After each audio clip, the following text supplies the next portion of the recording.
Well, but last year they released in October the new Hellraiser movie, but Ah, it was a Hulu exclusive. So for the longest time, I couldn't watch it, and I every other week I would look. I'd be like, okay, I really want to see this.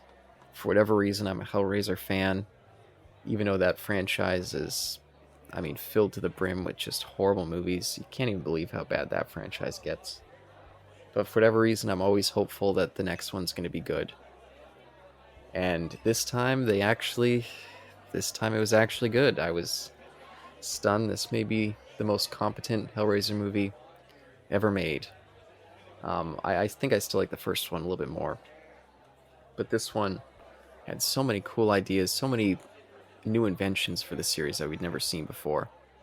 And yeah, just to see them finally take it seriously and give us something worthwhile was really stunning and really exciting as a Hellraiser fan. Which I don't even know what the Hellraiser fan is, because who's a fan of this franchise? It's a terrible franchise. But yet here I am. And I'll say I think that it's the best looking Hellraiser movie, easily, and got quite a good cast. And this one also got some weird woke complaints because the new Pinhead was played by a transgender actor, and I think that element worked really well too. I like their new casting for Pinhead and all that stuff. Just yeah, one of the best of the Hellraiser movies. what do you think of the acting? It was all good. It was all good. Yeah, I thought that they did some decent character work. Gave us some varied characters.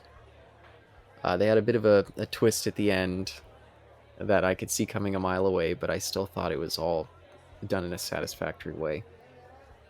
And for the longest time, Hellraiser had kind of just completely lost its way and forgotten what the whole point of the franchise was, with this whole mixture of pain and pleasure being indivisible. There's a huge element of kind of the extremes of S&M culture that first movie was kind of trying to discuss. But then almost every other movie just completely abandoned that element. And they brought a little bit of that back in this one. So it's still not quite as deep as I would like them to go.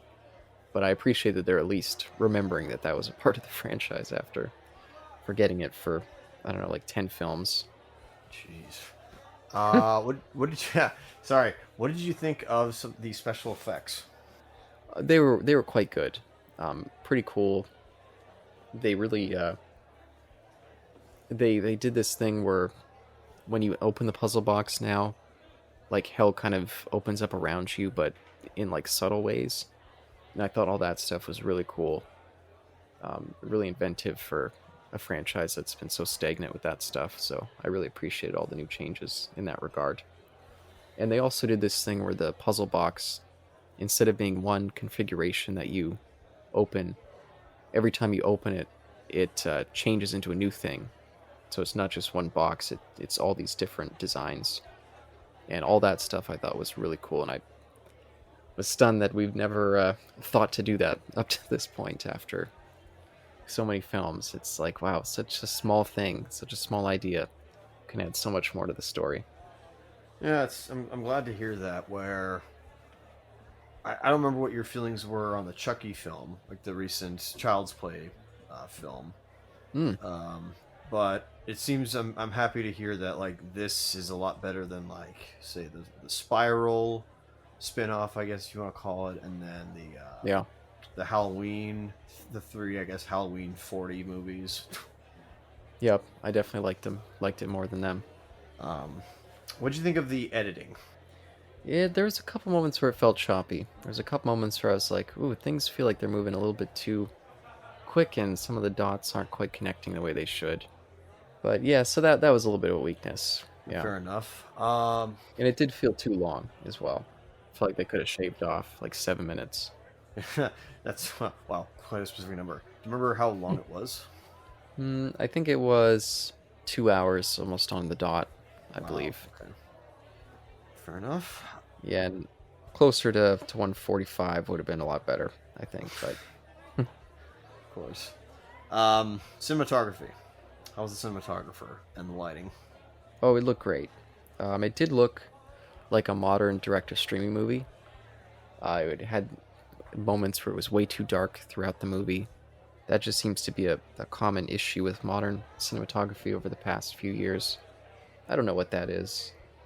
There was several moments where I actually turned up the brightness on my TV because I was like, okay, like I don't want to watch this scene not knowing what's going on, so I turned up my brightness. But otherwise, I think it was a really good looking movie. Music. What did you think of the music, sir?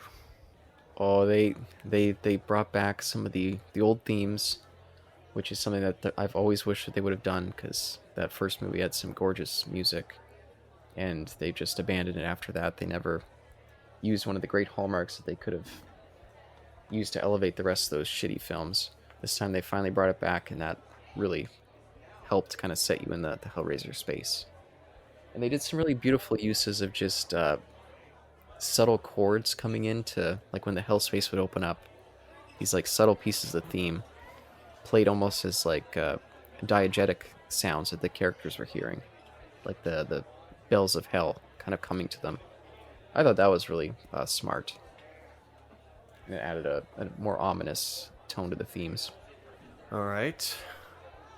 Any scares? Did any scares stand out for you? Where you're like, oh, that's creepy. Some good creepy visuals for the Cenobites, which are like the demons that come out of the box, the pleasure and pain torturers. I thought some of those are pretty cool designs, but creepy, not really. Fair enough. I guess you already gave your like best thing and worst thing, eh?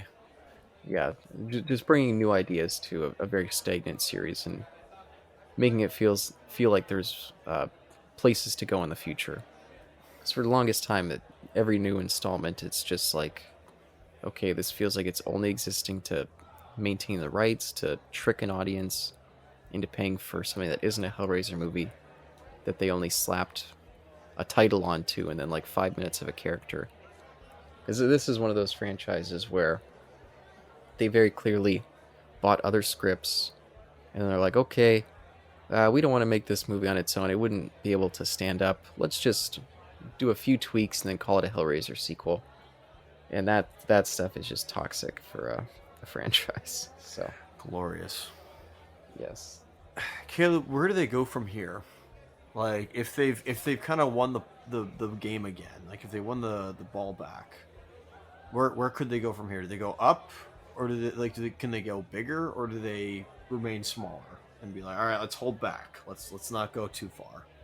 Yeah, that's kind of the thing is, I mean, what they could do, which would be cool, is just ignore this film and then continue off on another film, bring completely new things to the franchise. 'Cause this one set up very key rules that this movie plays by in terms of what the puzzle box does. And I don't think that you could very satisfyingly recreate that in a sequel. Because then it would just be kind of going down the same beats again.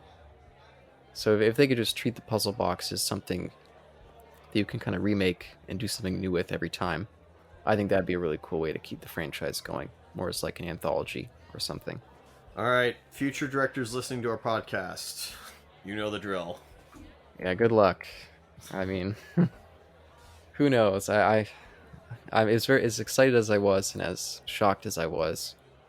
I still have the itch that, or the paranoia that the next time I'm just gonna be betrayed again with some more cheap to video crap. But I guess with streaming now, that market, I don't know if it really exists in the same way. To just pump out just crap like that just to keep the rights, like really cheap stuff.